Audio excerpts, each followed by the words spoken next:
All right, let's go. Number 10. The Devil's Corkscrew. In the summer of 1891, a field party from the University of Nebraska was working the Badlands of Sioux County in the far northwest of the state. Irwin Barber was leading the museum's first fossil expedition. What kept turning up were not bones. They were spirals of stone standing upright in the eroding hillsides, some taller than a man, coiled with a regularity that looked machined. The crew called them Devil's Corkscrews. Barber published a notice in Science the following year and gave them a formal name, Dimonelix. Then, he spent more than a decade getting them wrong. The rock is the Harrison Formation, an early Miocene floodplain deposit, and an ash bed above the corkscrew beds dates to between 21.3 and 22.9 million years. So the objects are roughly 22 million years old. They descend more than 2 meters into what was once soft ground, turning 6 to 12 full times on the way down. At the bottom, the spiral straightens out into a long horizontal tunnel. Barber's first idea was that they were giant freshwater sponges. His second, which he defended for years, was that they were plants. In an 1897 paper, he laid out an entire phylogeny of them, sorting them into fibers, cakes, balls, and cigars, and rejected the Burrow suggestion outright. Some of them, he argued, ended in blunt, sealed tips. And no animal could dig a helix that even Edward Drinker Cope suggested rodents in 1893. In Vienna, Theodor Fuchs reached the same conclusion independently that year and compared them to the workings of pocket gophers. Barber would not have it. The detail that makes this entry uncomfortable is in Barber's own writing. He reported a finely preserved rodent skeleton lying inside the stem of one specimen. He explained it as an animal that had served as an anchorage for the growing plant. The answer was inside the question, and he wrote it down himself. In 1904, Olaf Peterson of the Carnegie Museum went through the Nebraska corkscrews properly and found that they contained the remains of a small rodent again and again. He published the following year. The animal is Paleocaster, and this is the part that people still find difficult, because Paleocaster is a beaver, not an aquatic one. A land beaver roughly the size of a prairie dog, with no dam, no pond, and no need of either. What makes the corkscrews so strange is how they were cut. In 1977, Larry Martin and Deborah Bennett examined the marks preserved on the Burrow field and found that the grooves were not claw scratches at all. They were paired gouges matching the incisors of Paleocaster. The animal did not dig its way down. It chiseled with its front teeth through several meters of packed sediment, and then reversed the spiral to get back out. It is an extraordinary way to move Earth. Later work on the skull and jaw reached the same conclusion from the anatomy alone. They were not doing it alone either. Martin recorded colonies of more than 200 separate burrows. And corkscrews occur at many levels through roughly 45 meters of rock, so the behavior ran for a very long time in one place. What we are looking at in a Nebraska hillside is not a burrow. It is a neighborhood. A small extinct relative of weasels and martens, Zodiolestes, has been found inside the burrows because prairie dog towns attract the same problem. The corkscrews still stand at Agate Fossil Beds National Monument on a trail that runs past them in the hillside where they formed. They look exactly like something growing upward out of the ground. They are the opposite. Every one of them is a staircase heading down. Cut tooth by an animal working in the dark by feel. The reason Barber could not read it is that he had the direction of the thing backwards. Number 9. The dinosaur that died in its den. Yoshihiro Katsura was walking a slope in the Lima Peaks area of Beaverhead County in southwestern Montana during the 2005 field season, when he found bone weathering out of a body of sandstone. Bone in that country is not remarkable. The shape of the sandstone was a tube. More than 210 centimeters of it survived oval, in cross-section 30 to 38 centimeters high and 30 to 32 wide, and it held that bore along its entire length. It descends about half a meter, makes a turn to the right, then a turn to the left, then flattens out and ends in a chamber roughly 45 centimeters across. The tube is sandstone. Everything around it is mudstone.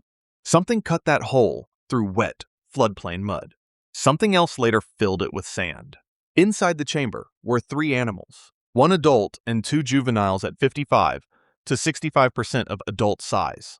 That is a disturbing arrangement to find, because it means either a family or a flood.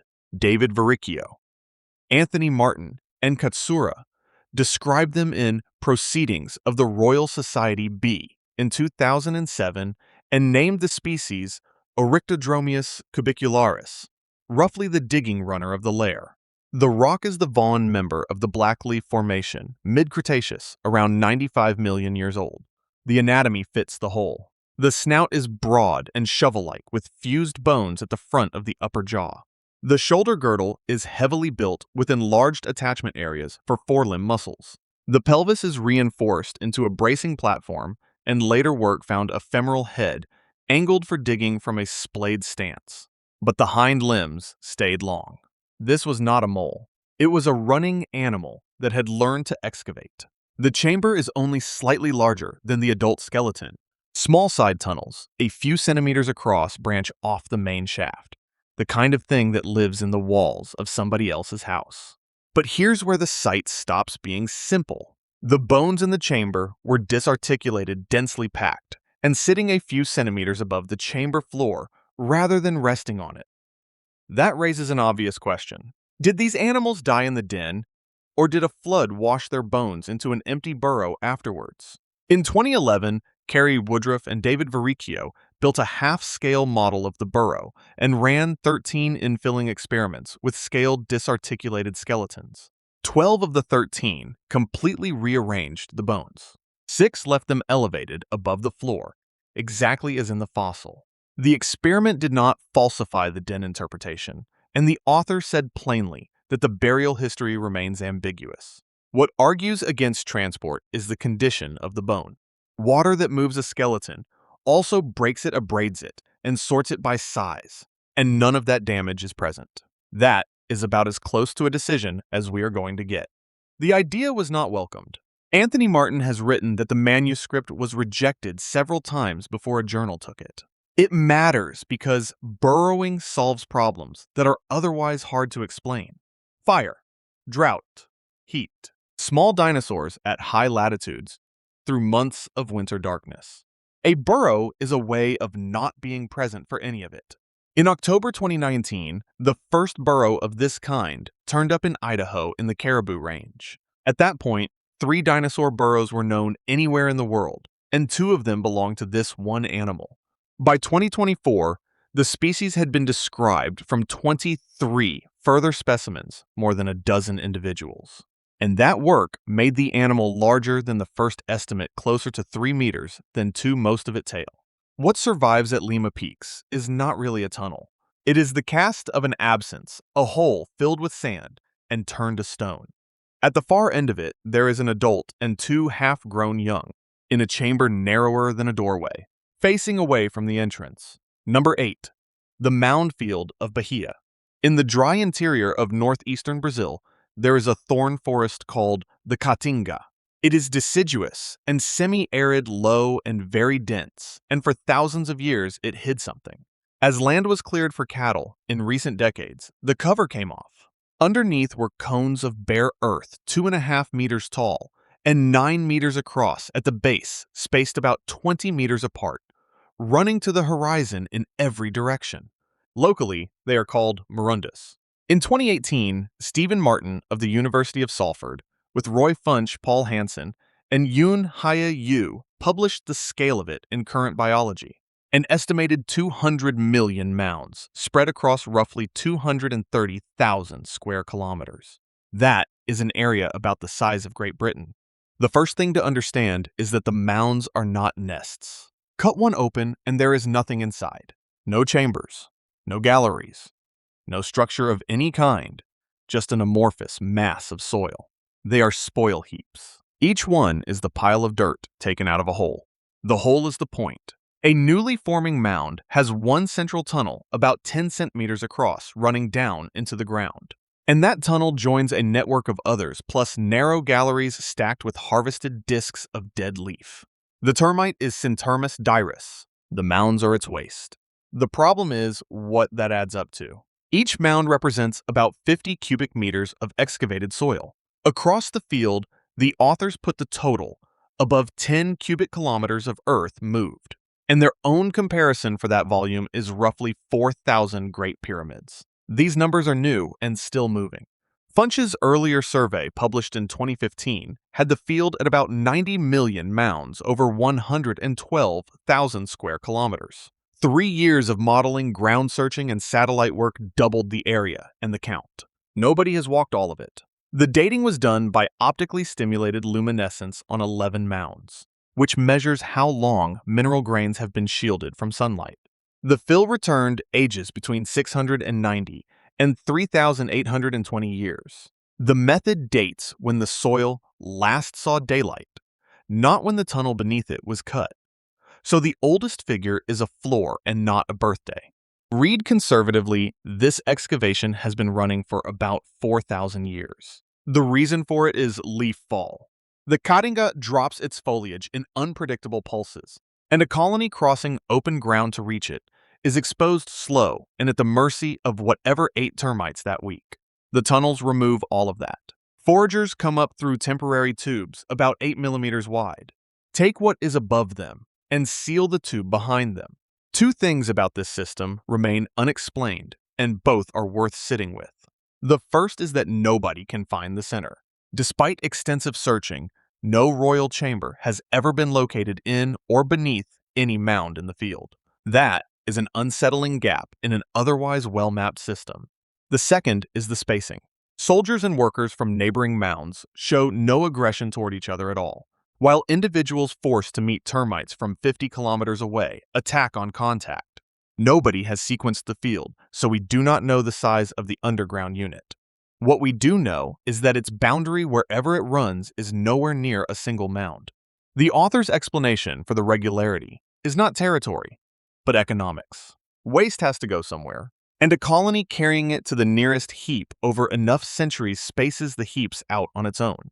It is a strange thought, a pattern the size of a country with nothing in charge of it. Guinness lists the place as the largest underground animal city on the planet. That is a reasonable description of a structure nobody has seen the whole of. The termites are still there, still boring, still stacking the debris where the debris goes. The threat was never to the mound. Around half the Caatinga remains unmodified, and well under 1% is protected. Clear the forest and the leaves stop falling. And a 4,000-year-old excavation loses the only thing it was ever dug for. Number 7. The fish that buried themselves alive. Consider a block of red mudstone from Wilbarger County in North Texas. Running down through it is a cylinder of different colored rock between 5.5 and 10 centimeters across, standing vertically in the bed like a plug. Inside the cylinder, there is a fish. Alfred Romer and Everett Olson published these in 1954 in a short paper for Breviora with a title that gives the whole thing away. Estivation in a Permian lungfish. The rock is the Clear Fork group, Lower Permian, somewhere around 280 million years old. The fish is Natherhaisa. Romer and Olson were careful about the shape, and later writing has blurred it. These are cylinders, not flasks. The longest preserved example at one site reached 28 centimeters at another 45. At Reed Ranch, they were thickly spread through the shale, sometimes only a few inches apart. At the second site, they came in irregular groups of 10 or 20. The posture inside is the part that stays with you. The fish is upright. It is standing on its tail, with its mouth at the top of the shaft, and the end of the tail curved around the bottom of the chamber. 14 years later, a study of the Wellington Formation of north-central Oklahoma reached the same conclusion, adding that Gnatherhaisa had dug with its mouth before standing on its tail to wait. Occurrences from New Mexico followed in 1976. 3 states, 1 posture. A Middle Permian example has since been reported from southern Brazil, a shaft driven into a floodplain at 32 degrees off vertical, which puts the habit on the other side of the supercontinent. We know what the waiting looked like, because it is still being done. The African lungfish Protopterus cuts an almost vertical shaft into drying mud, turns 180 degrees at the bottom, and ends up head up in a chamber about twice its own width. It caps the entrance with a friable plug. Then it hyperventilates and secretes mucus from the skin. And over 6 to 8 days, that mucus dries into a cocoon around 50 to 60 micrometers, thick sealed everywhere except a single small hole above the mouth. It can hold that state for 7 or 8 months as a matter of routine. Under artificial conditions, individuals have been kept in it for 4 years. In experiments published in 1931, cocooned lungfish tolerated 40 degrees Celsius for a week without apparent injury. The cost is paid in chemistry nitrogen that would normally leave the body as ammonia is converted to urea and stockpiled in the tissues until the water comes back. It is a nightmarish arrangement, and it is one of the most durable survival strategies in the vertebrate record. Working out who dug what has been harder than it sounds. In 1989, Stephen Hasiotis and a colleague reassigned a set of Triassic burrows from lungfish to burrowing crayfish, and the argument ran through several rounds of published comment before both sides jointly set out criteria in 1993. Lungfish burrows are simple, nearly vertical, unbranched, and smooth-walled, and stay under half a meter. Crayfish burrows are complex, heavily textured, and reach 4 or 5 meters. There is one more correction the fossils force. Gnatharhyza is not the ancestor of the African lungfish. Current phylogenies place it in a basal family with no close living relatives, so the entombment was arrived at more than once separately by animals solving the same problem. And it was not only fish. In 2005, Daniel Hembry, Stephen Hasiotis, and Larry Martin described a second set of Permian burrows from the Spicer Shale of eastern Kansas containing coiled skeletons of Brachydectes, a small snake-bodied amphibian. Same rocks. Same drying floodplain, a different animal underground in a tube of its own making, curled and waiting. None of these burrows are deep. Fossil lungfish shafts stay under half a meter, and living Protopterus rarely goes below 25 centimeters. That is the entire trick. Not depth, not shelter, not defense, just enough mud to stay damp in. There is something quietly horrifying about how well it works. Somewhere in Africa this year, there is a fish sealed inside dried mud, breathing through a hole the width of a pencil, its body chemistry rewritten, waiting for weather. The Texas cylinders are the ones where the weather never came. Number 6. The spiral burrows of the Karoo. The Great Karoo covers most of the interior of South Africa. It is dry, sparsely vegetated, and cut into low hills and flat-topped rises where the rock is exposed in long horizontal bands. Those rocks belong to the Beaufort Group, and they hold the densest record of life on land in the Permian anywhere on Earth. More than 30,000 Beaufort vertebrate fossils sit in museum collections around the world. Among them are burrows, not impressions of burrows, casts. A burrow cast is an odd object to have in your hands. Sand ran into an open tunnel set and ended up harder than the mudstone around it. So what erodes out of the hillside now is the inside of the tunnel. Solid, standing in relief. The hole is the fossil. The animal is optional. Roger Smith described the strangest of them in 1987 in Paleogeography, Paleoclimatology, Paleoecology, in a paper on helical burrow casts of therapsid origin. The architecture is consistent. A shallowly inclined entrance ramp, then a spiral turning downward, then a terminal chamber at the bottom. One opening, no branching. Tunnel diameters run from 6 to 25 centimeters, and the terminal chamber flattens out into a broad biconvex cross-section, 4 to 6 times wider than it is high, which is the shape of an animal lying down. The walls and floor carry grooves. The roof carries chevrons of narrow ridges. Something went up and down that spiral repeatedly with claws and a beak. The digger is Dictodon feliceps, a small descendant with a horny beak, 5 clawed fingers on each hand, and tusks in one of its 2 forms. Skulls run from under 2 centimeters in hatchlings to nearly 15 in adults. Half the adults carry that pair of tusks, along with a suite of associated skull features. And the tusked animals are the larger ones, which makes it the oldest sexually dimorphic weaponry known anywhere in the lineage that eventually produces mammals. It is also the most abundant terrestrial vertebrate in the Beaufort group, making up more than half the vertebrate fossils at some localities. Complete specimens have been recovered from inside the spirals. The terminal chamber will hold 2 adults. The rocks are the T-Clue Formation, roughly 259 to 257 million years old. What makes the Karoo spirals worth arguing about is that this animal did not always dig. The burrows have a starting point in the rock column. In 2021, Michael Day, Bruce Rubidge, Roger Smith and colleagues noted that no such burrows have been found below a specific level in the sequence, even though Dictodon itself is present in older beds. The behavior arrives after an extinction event in the late Middle Permian. It is not an inheritance. It is a response. Why a helix, though, is unresolved, and we may be asking for a single answer that does not exist. In 2024, a study led by Sean Duty assembled 10 separate hypotheses for helical burrowing and tested them against 21 living animals that build the same shape. Only 2 held universally: defense against predators and the mechanical advantage of the digging action itself. Microclimate buffering worked for most of the sample. Drainage. The explanation that sounds most obvious failed in the majority of cases. There is also an absence here that ought to be said out loud. The Karoo contains dicynodonts far better built for digging than Dictodon was. The cysticephalids have short mole-like forelimbs, dense limb bone and inner ear, and skull features consistent with life underground. Not one of them has ever been found inside a burrow cast. The best adapted digger in the basin has no known burrow at all. Dictodon does not cross the end of the Permian. Among all the dicynodonts, only a handful of lineages do, and the spiral disappears with the animal that cut it. The habit survives it. Burrow casts from the early Triassic beds above the extinction hold, Lystrosaurus procolophon, and cynodonts, and some of them run to 35 centimeters across. What is left in the hillsides is sandstone, in the shape of a hole cut by the commonest animal in its world, into ground that no longer exists. The shape is exact.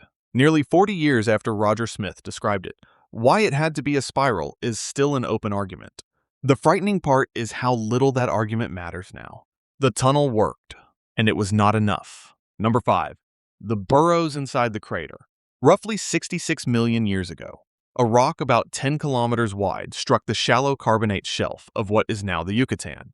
The impact left a crater between 180 and 200 kilometers across. The extinction that followed removed something like 76% of the species then alive. That much is standard. What nobody could say until recently is what happened next on that patch of seafloor. In 2016, an international drilling expedition put a hole through the crater's peak ring about 45 kilometers from the center of the structure. The rig stood in just under 20 meters of water. Recovery came back at around 99%, and the chord sequence runs from 505 meters below the seafloor down past 1,300. A peak ring is what the middle of a crater does in the minutes after an impact that size. The floor rebounds, overshoots, and collapses outward into a ring of deep crustal rock standing above the basin. Reaching that ring was the point of the expedition. The burrows were not. Read from the bottom up. It is very direct stratigraphy. Shattered granite. Melt rock. Then, more than 100 meters of suovite, which is the word for a continent, thrown into the air and dropped back into its own crater. On top of that sits a transitional layer, 3/4 of a meter, thick laid down, sedimentologists reckon over a span of hours to years. Except the crater floor did not stay empty long enough for that layer to finish forming. At 616.56 meters inside the transitional unit, and only centimeters above the impact rubble, the core contains unambiguous burrows about a centimeter wide cutting across the sedimentary fabric. It is an extraordinary thing to find at that depth in that core. Something was living in the crater. Something was eating in it while the debris was still settling out of the water above. In 2018, Christopher Lowry and a large team published the finding in Nature, and their wording does not need help. Life reappeared in the basin just years after the impact, and a high-productivity ecosystem was established within 30,000 years. Elsewhere in the Gulf of Mexico and the North Atlantic export production took roughly 300,000 years to return to Cretaceous levels. The hole in the ground recovered faster than the ocean around it. 2 years later, Francisco Rodriguez Tovar Lowry and colleagues worked through the traces in detail. The first colonizers are small and scarce, simple horizontal feeding burrows of the kind called planolites. Then, chondrites appears, which is the trace of an animal working deep in poorly oxygenated mud. And that is a specialized way to live, rather than a beginner's one. Then, Paleopithecus. Then, Thalassinoides. By about 700,000 years into the Paleocene, there is a fully tiered community, animals working at several different depths in the same mud at once. That takes time to assemble because the deep tiers depend on the shallow ones. What controlled the pace? The study concluded was food. The diversity of the burrows tracked the amount of organic matter sinking out of the water column. One boundary is worth stating once. The figure of a few years is an inference from how quickly that transitional layer accumulated. It is not a date we have measured on a burrow. And then the same group looked inside the suovite itself, which is where this becomes properly disorienting. The limestone fragments blasted into the crater carry burrows of their own, made before the impact on a seafloor that had a few more minutes to live. Planolites again. Chondrites. Asterosoma tychicnus. As far as we can read them, the animals making tunnels on that shelf before the asteroid, and the animals making tunnels in the crater after it were the same kind of community. So the most destructive single event in the history of complex life is recorded here as a short gap in the digging. That is the unsettling part of the sequence. There is a reason the crater was habitable, and it is not a comfortable one. The impact left a heat engine underneath it. Shattered permeable rock over cooling melt drove a hydrothermal system that circulated mineral-rich water through the floor of the basin long afterwards. The worst place on the planet was also for a while one of the more nourishing ones. The first architecture of the age that followed the dinosaurs in the one place that took the impact directly is not a nest, a reef, or a shell. It is a set of centimeter-wide tunnels driven through settling ash, cut a few years after the sky fell. Number 4. The first tunnel ever dug. There is a sea cliff at Fortune Head on the Burren Peninsula of Newfoundland, where a line was formally drawn through the history of life. The divisions of the geological timescale are not abstractions. Each is fixed by agreement to one point in one outcrop, and the marker is called a golden spike. 2.5 meters above the base of the Mystery Lake member of the Chapel Island Formation sits the spike ratified in 1992 as the boundary between the Ediacaran and the Cambrian. Current dating places it at 538.8 million years. The marker chosen for that boundary is not a shell, a skeleton, or an ash bed. It is a burrow. The trace is called Treptichnus pedum, named by Adolf Seelacher in 1955. It is a shallow subsurface system, a curved or zigzagging axis with short blind probes branching off it, alternately left and right, each angling up toward the sediment surface. The segments are measured in millimeters, and the whole structure sits within about 5 millimeters of the top of the mud. Nobody knows what made it. The favored candidate is a priapulid-like worm, because modern priapulids produce something comparable. But no animal has ever been found at the end of one. What we have is the behavior, not the body. That is also the reason a trace was chosen over a fossil in the first place. Bodies need exceptional conditions to survive. Behavior leaves marks in ordinary mud on many continents in rock a geologist can walk up to and recognize. And the behavior is the point.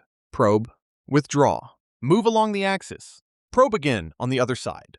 That is a search pattern executed inside sediment, and it requires an animal that can push through mud under muscular control.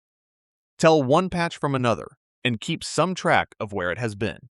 Before this, the seafloor worked differently. Late Precambrian seabeds were widely covered by microbial mats, sealing the sediment under a tough organic skin with a sharp line between water and mud.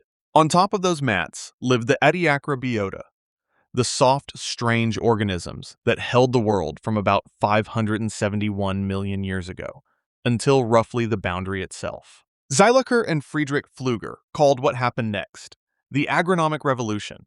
In 2000, David Botcher, James Hagedorn, and Stephen Dornbos renamed its consequences the Cambrian Substrate Revolution. Animals broke the seal. Once burrowers were working underneath the mats, oxygen and water went into the sediment. The mats lost the stability they had held for hundreds of millions of years. Every organism adapted to that sealed surface lost the surface. It is a brutal way for a world to end, and nothing about it was intended. The revolution deserves one correction, and it is recent. In 2025, Lydia Tarhan and colleagues tracked how deep the mixing actually went, and the answer is barely anywhere. Through the early Paleozoic, the mixed layer deepened from about 0.2 centimeters to 1.5. Modern depths were not reached until the late Mesozoic. The behavior changed at the base of the Cambrian. The effect took another 250 million years. The line at Fortune Head is softer than it looks, too. In 2001, James Gehling, Soren Jensen, Mary Drosser, and colleagues traced the same fossil 4 meters below the Golden Spike in the same cliff. Work in the Nama group of Namibia has since shown burrowing and sediment engineering rising sharply before the boundary rather than at it. The line is a convenience. It is a useful one, and it is still a line drawn through a process. There is one more thing in these early tunnels, and it is not comfortable. In the Lower Cambrian Mikvitsia sandstone of southern Sweden, Soren Jensen described slabs in 1990 on which trilobite excavation traces sit directly across worm burrows cutting into them. He read it as trilobites digging worms out of the sediment predation preserved as a sequence rather than inferred from a wound. The reading is widely cited, and it has been contested. In 2001, a paper by Rydell, Hammerlund, and Seelecker revisited the same sandstone and asked in its title whether trilobites really hunted for worms. Either way, the tunnel came first, and the hunting came after, and neither has stopped. The floor of every continental shelf is turned over by burrowing animals, and the movement of oxygen and carbon through marine sediment depends on it. The first entry in that ledger is a few centimeters of millimeter-wide probing cut into Newfoundland mud by something with no name. Number 3. The burrow with 2 skeletons. In 1975, James Kitching collected a burrow cast from the base of Oliviershoek Pass in KwaZulu-Natal in the eastern Karoo Basin. It went into the collections of what is now the Evolutionary Studies Institute in Johannesburg, and there it stayed for 38 years. Preparing it by hand would have meant cutting into rock that held articulated bone. Nobody wanted to be the person who did that. In 2013, it was taken to the European Synchrotron radiation facility in Grenoble instead. The technique reads density differences straight through solid stone. Here, at 45.5 micrometers per voxel, fine enough to separate one rib from the sediment packed against it. Vincent Fernandez, Fernando Abdallah Bruce Rubage, and colleagues published the result in PLOS One that year. The chamber is 281 millimeters long and between 96 and 150 millimeters across. There are 2 animals in it. Only one of them lived there. The first is Thrinaxodon lyorhinus, an adult cynodont, lying belly down on the floor of the burrow articulated, with its neck bent at an unnatural angle. Cynodonts are not mammals, but they sit on the branch that produces them. The second is a juvenile Brumistiga puerilli, a temnospondal amphibian, lying on its back tilted and partly propped up against the cynodont's right flank. These are not the same kind of animal. They are not even the same class. But here is where the scan changed the story. The amphibian's ribs are broken. Ribs 7 through 15 on the right side are affected. Ribs 8 to 12 carry heavy fracture callus with false joints where the bone healed badly. And ribs 11 and 12 healed with the callus bridging the gap. The damage runs diagonally across one side of the chest, which is the signature of a single crushing blow rather than repeated injury. The healing means the animal lived for at least several weeks after it happened. The injury itself is horrifying. Something stood on that animal or fell on it hard enough to break most of one side of its chest at once. It walked away from that and lived for weeks.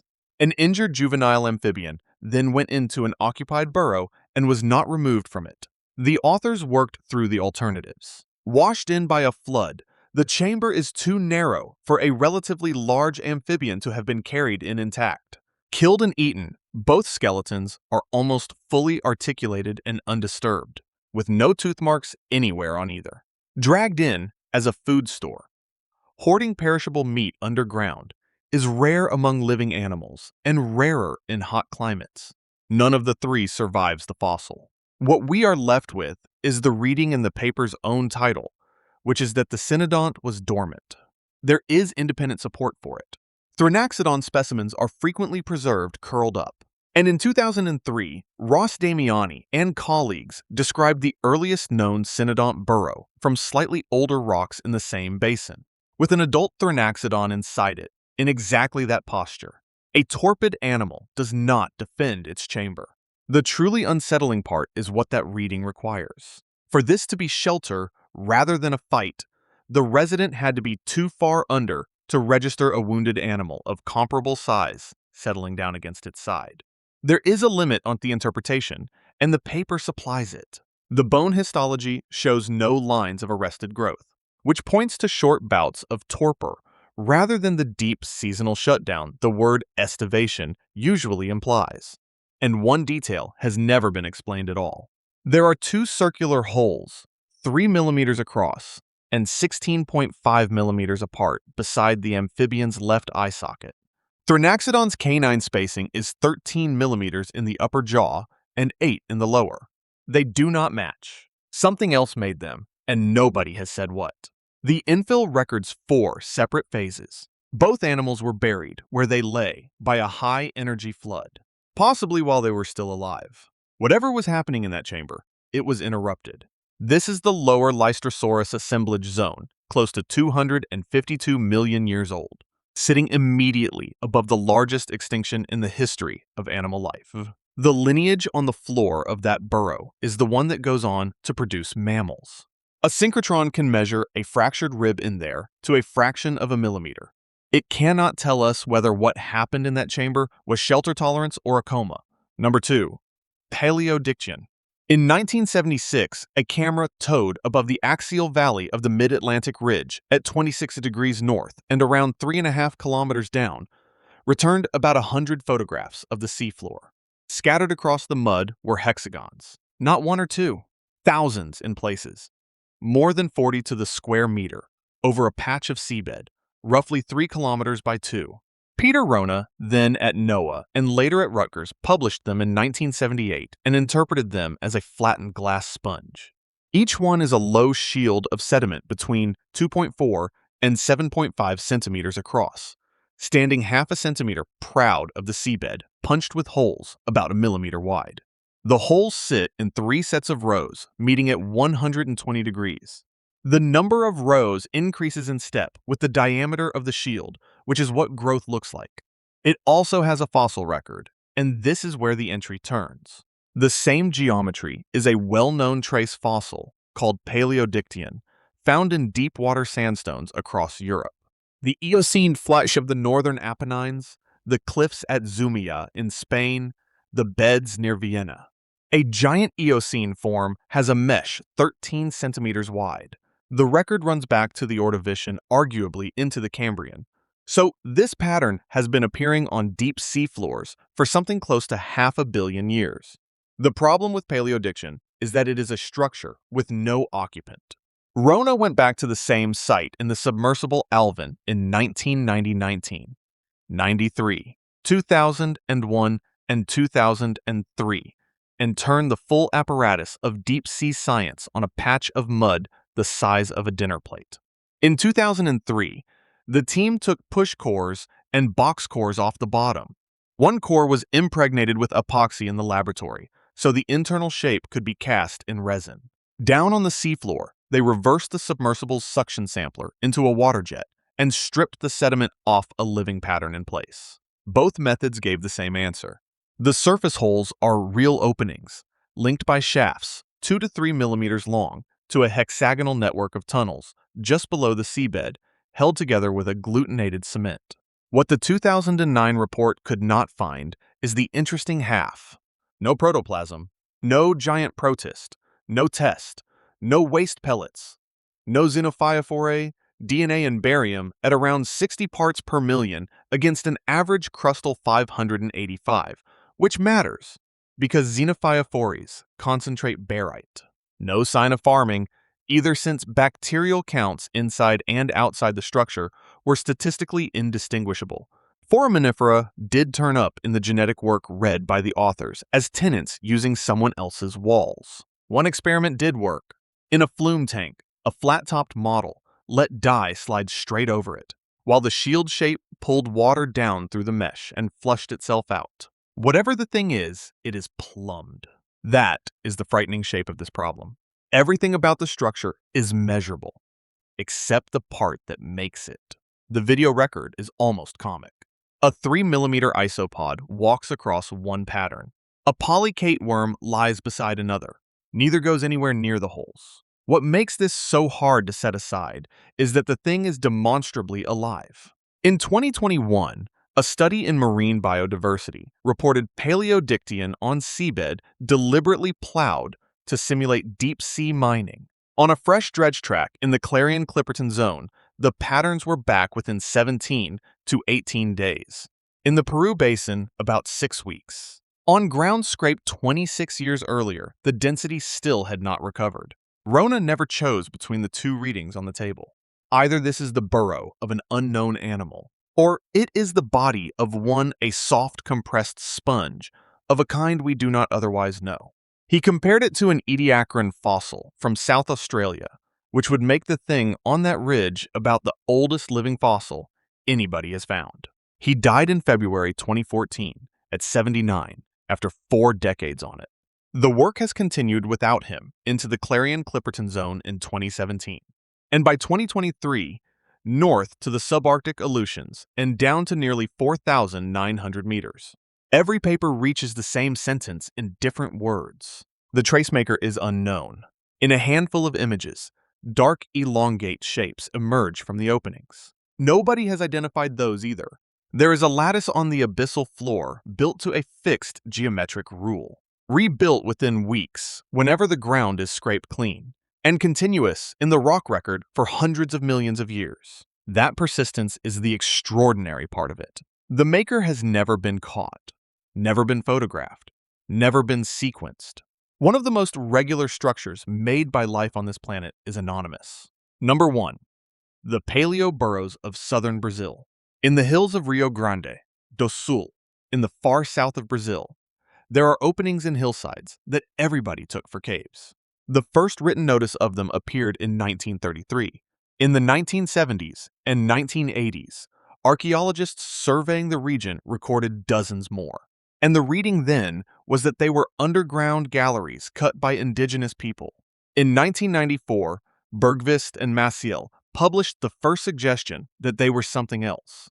From 2003, the geologist Heinrich Frank at the Federal University of Rio Grande do Sul began working through them systematically. The diagnostic is simple and hard to argue with. Water dissolves caves, and dissolution produces irregular chambers, breakdown piles, and passages that follow joints and bedding.